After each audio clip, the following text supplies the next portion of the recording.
That's my business. I buy projects that everybody said can't be done, and I finish them. That's my baby of 11 years, XP-82 Twin Mustang, the prototype, first one to fly. There are 3 in the U.S. Air Force museums. It's just the only one in the world that flies, and there are only 2 that are in civilian hands. There were 272 built, only 5 survived the scrapping in 1953.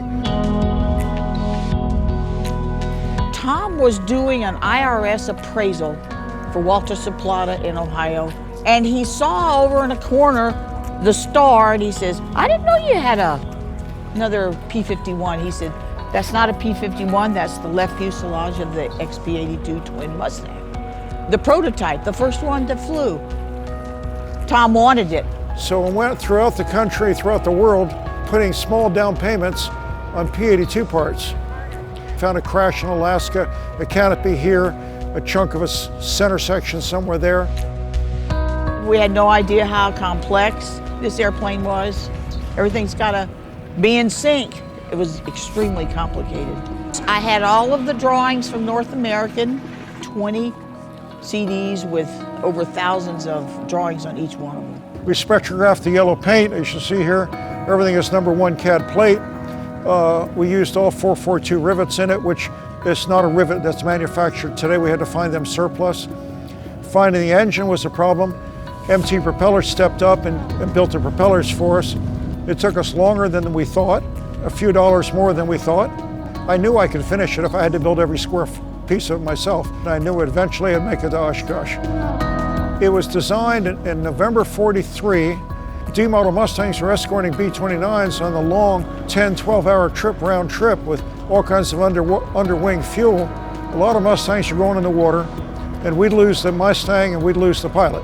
Hap Arnold came to North American in November '43 and said, "We need a twin-engine Mustang that's 50 faster and carries 6 hours more fuel and has 2 pilots." They were used very heavily in Korea. They shot down the first 3 Korean airplanes. So that's their claim to fame. Late December, we were doing a high-speed taxi test.